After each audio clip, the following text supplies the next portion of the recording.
Señor, danos la gracia de hacer con fruto la meditación de la palabra. Santa María ruega por nosotros. Para este sábado de la tercera semana de la Cuaresma, 13 de marzo de 2021, el Evangelio está tomado de Lucas 18, del 9 al 14. El texto del Evangelio de hoy, a menudo cuando se lee y medita, se le hace mucha injusticia. ¿Y esto por qué? Sobre todo en algunos contextos de América Latina, se usa para criticar a algunos grupos o movimientos religiosos por su manera de hacer oración. Una vez más, quiero recordarte el principio bíblico de leer el texto en su contexto y luego hacer o dar un paso más, es decir, actualizar la palabra en cuanto que esa palabra que hoy leemos nos habla a nosotros aquí y ahora, a nosotros cristianos del siglo XXI. El pasaje del Evangelio de hoy es una parábola y Jesús la cuenta ya que sucede algo que no encaja con el plan de Dios. Es que, dice San Lucas, habían algunos que confiaban en sí mismos por considerarse justos y despreciaban a los demás. Este es el contexto de la parábola. Y si lo olvidamos o lo hacemos de lado, el texto pierde su sentido verdadero. Resulta que subieron dos hombres a orar al templo, uno fariseo y el otro publicano, es decir, un pecador público. Tengamos en cuenta que el templo de Jerusalén es el lugar por excelencia para la oración. Los dos hombres de la parábola son piadosos, esto no lo podemos negar, ya que ambos suben al templo, van al templo para hacer oración. ¿Qué sucede con cada uno de ellos? El fariseo se siente seguro de sí mismo, se siente salvo, se siente justo. Decir justo en la Biblia equivale a decir santo. Este hombre se considera a sí mismo santo. Se siente que no necesita de nadie más. Y como se siente seguro, va a la oración a justificarse delante de Dios. Siente que él le está haciendo un favor a Dios.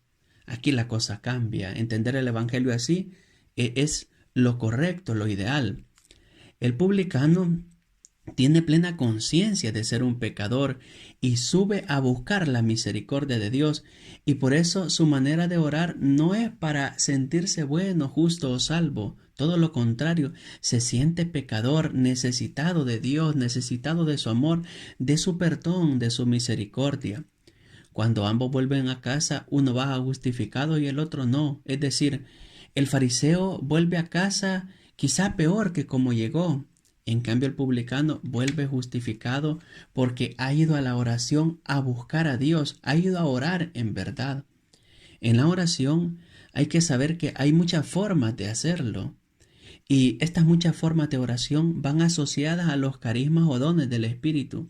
Hay gente, por ejemplo, que tiene el don de orar en silencio. Hay gente que ora alabando a Dios, cantando alabanza o escuchando alabanza.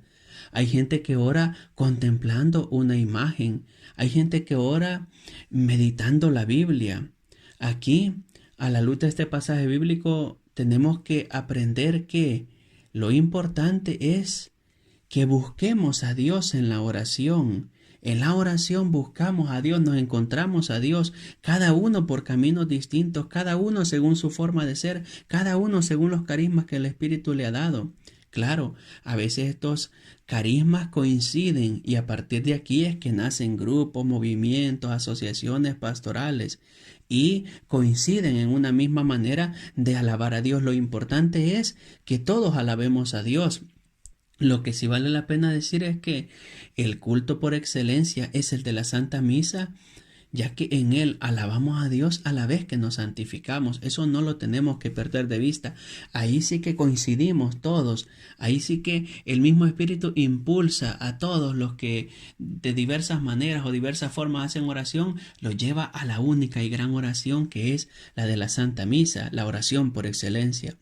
Lo importante entonces es buscar a Dios en la oración y no buscarnos a nosotros mismos. Alabado sea Jesucristo, con María, por siempre sea alabado.